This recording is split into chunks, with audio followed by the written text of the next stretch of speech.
Well, hello folks, hope you're all doing very well. My name is Frank, as always. Today, look at this, we're out baling straw.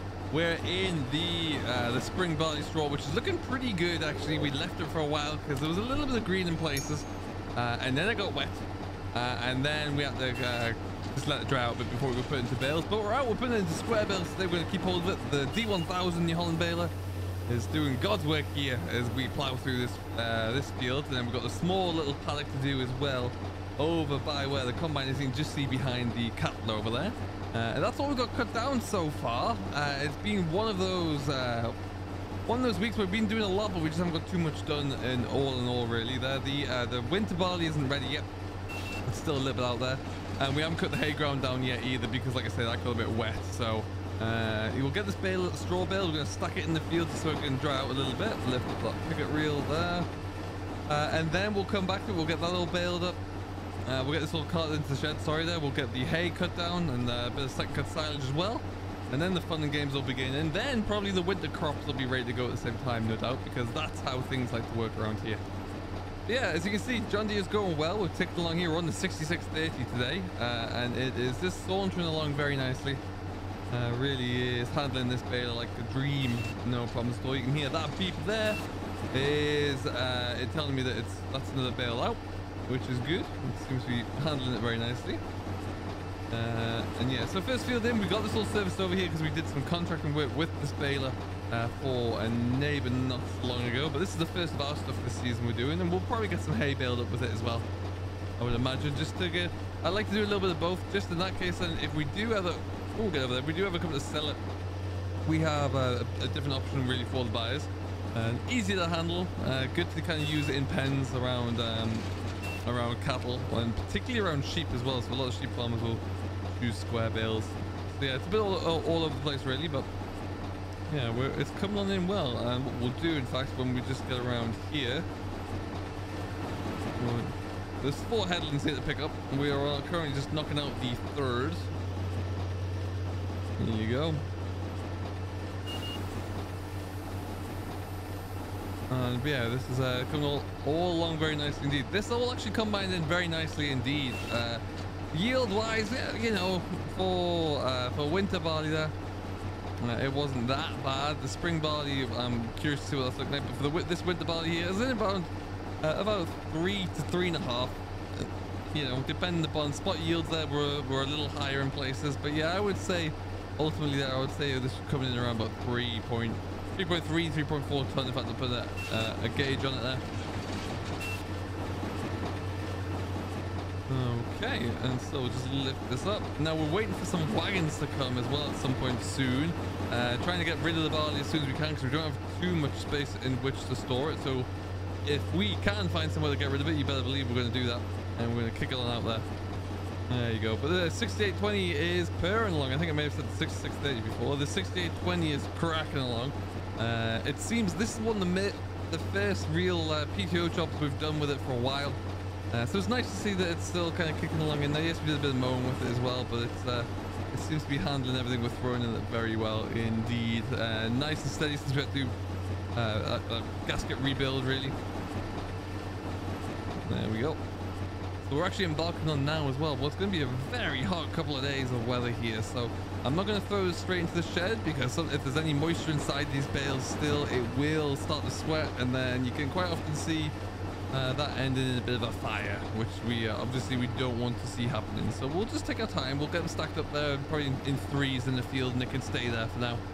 I think that'll be fine for me. But it's certainly a lot quicker with a square baler on, where you're not stopping all the time to wrap and then release the round bales.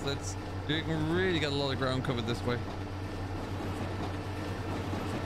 And not a bad little baler. It's an old baler for sure, but this old girl's cracking along, absolutely firing. And what we'll do is we'll just up around here.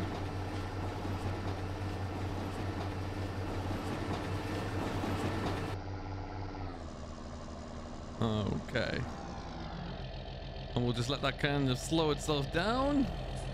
All right, so looks like a good little set. These are the idiot bricks.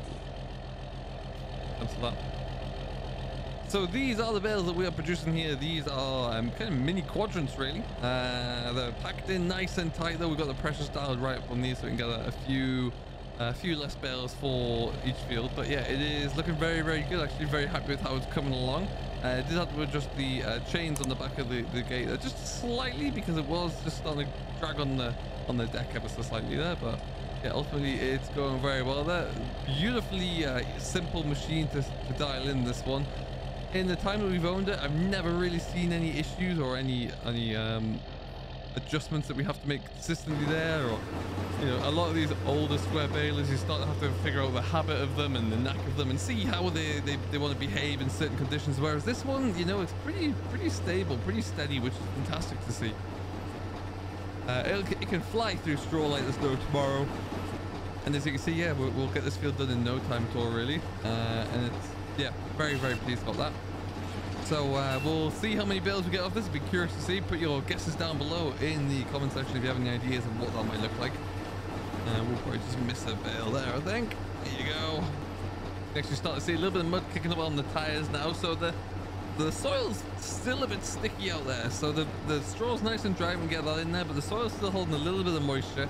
We did get quite a bit of rain, and not as much as some areas, though. Some farmers poor sods have been absolutely drenched in rain, which is not ideal for them. So I don't know how we're going to get on with the rest of their harvesting places, but we're doing okay for right now. The barley has taken a hit there, but we'll the spring crops at least, and we'll have to see what that looks like. That will probably end up going for animal food at this stage, I reckon, which is kind of what we always budget for anyway. So anything on top of that is always just going to be a little bit of a bonus. The winter barley that we did get, though, we got for a good premium. There was a little bit of a shortage there, so that's all being sold off already. And like I say, just hanging on waiting for the wagon to arrive to start hauling another way. It should only be one of the bit wagons. But yeah, a bit of a shortage in the area when I cut that, so I was able to lock that one in, which is handy.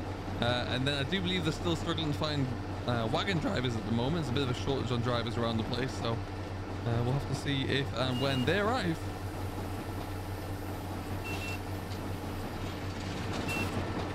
Okay, you can see there's a big old molasses tank on the top there. We're not using that today. That's if when we put the silage in. You can put additive onto there as well, which will just make each bale ferment that a little bit faster and get a better quality silage out. Well, see, look at that. It doesn't take too long to get through the field. There's only 4 passes left here. Then we're going to have to go and jump on over and move the combine, because that's kind of in the corner of the field in the way.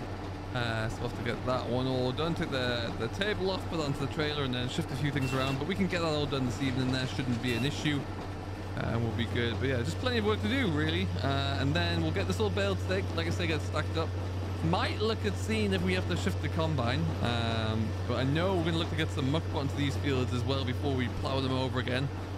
So this will likely be going into either some oats, or we'll put some first cut of wheat in here, first crop of wheat in. So have a look into that one. But either way, I do believe we're going to want to put a little bit of muck on the fields here, just to kind of get them kicking along a little bit there, get them firing. So it's always a good plan, I believe, and we've got stacks of the stuff anyway, so it makes sense to use it up where we can on our own ground. But yeah, like I say, because the weather is what it's going to be, and we've got plenty of time to work with here and a lot of other more pressing jobs, we'll just stack these up so there's not quite so many of them on the deck, so they get off the damp.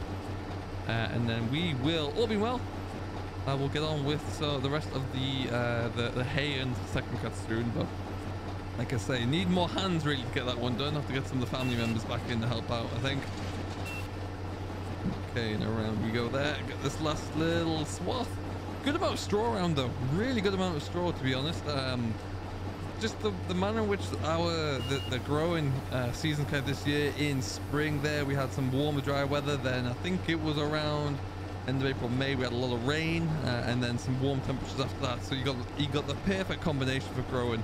I know some of the farmers who aren't particularly reliable or required to have straw and rely on the cereal crops for straw, like your larger arable farmers there. Some of them are actually putting growth stunting herbicides on just to kind of shorten them a little bit, because it was almost going too high there, and some of these big major combines just almost struggling to get put through the volume there at the high speeds they used to. But that's obviously not an issue for us. I'll take everything we can get there.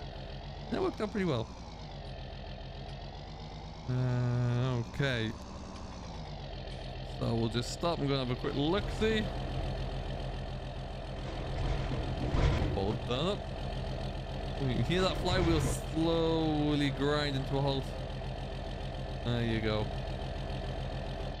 Cracking a little bit. It sits a little high on this pickup hitch there, but it doesn't stop it from picking everything up that you need it to, so it can continue as far as I'm concerned.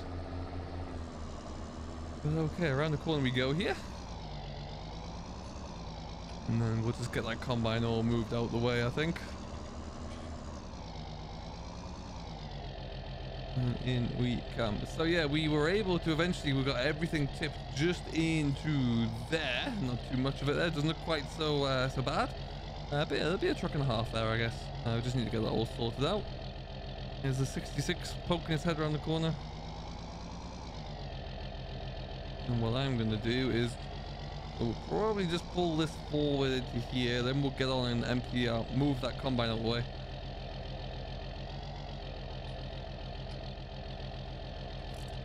Put that handbrake on. So yeah, for the first season with us, so yeah, this little Bumblebee did a grand job. Pushed through without any issues. I mean, we weren't really pushing it, we weren't hammering it against the clock or anything, but it still managed to get through the volume of straw that we had there, put that through. Sample off the back is looking very clean as well. I think it's a very nice combine for what we need, and didn't struggle at all. So first little test, and I think it's got a good 10 out of 10 there for sure. But okay, and I think what we'll do, like I say, we'll just lift this up. The header and the trailer can probably stay where it is. But what I need to do here, God, that tractor's loud, is we'll just drop the header off, and then we can get this combine moved out of the way here. Okay. And then what, the JCB actually pulled that through there, so we'll likely just use that to get it all shifted away again.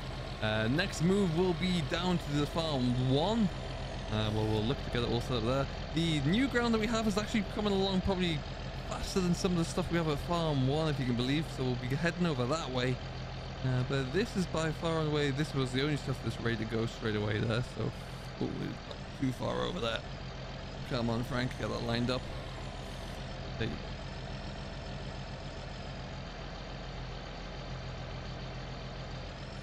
Okay, we'll just take that off, make sure all our other hydraulic hoses are disconnected, which they are. Perfect.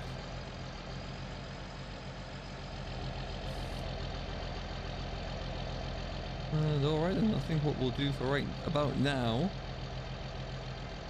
is just stick this over here somewhere, because it will be going down soon.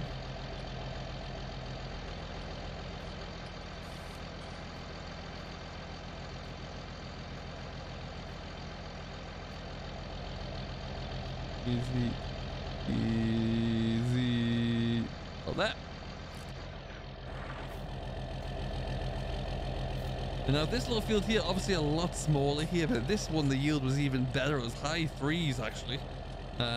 It was really quite impressive. So I don't know what was different about it in terms of how we established it. There was nothing changed, but yeah, it came in much stronger. So that was quite impressive and quite interesting to see. Let's just get this ready to go. And away we go again. We're flying now. Look at those cattle. Look how happy they are out there. Plenty of grass to chew on. They're coming on in still every so often when they want to get out of the elements and the sun at the moment. That's a big thing. They want to get some shade. But they're looking good. Very, very happy with those. And we will just keep getting this little field done here, really. Like I say, lots to move on with. Lots of other bits and pieces to do. Do let us know down below in the comments as always how you're cracking along with your own work there, what that's looking like as well. Always very keen to know. Personally, I think I'll be pushing through here, and then, you know, I think we'll be looking to get the mower on. Now, interestingly, you'll see there's a little bit left up the side here. My intention is to actually bring out this here, margin a little bit. So what we're going to do, I'm going to try and take off this little bit of straw here. Left a bit there because that's going to be that's kind of like my marker point. And I thought we'll leave that there as well. The birds can get to the seeds in the barley there. We'll not bother lifting that up there. And that can be a good point for them. And this is actually where it just kind of fizzled out into nothing really. So that's the plan. And we'll see how that comes along for them there. And we'll just increase our margins around some of our arable fields. give the wildlife a little bit of extra cover there and some more food to pick up when the elements change and when the weather gets a little worse for wear.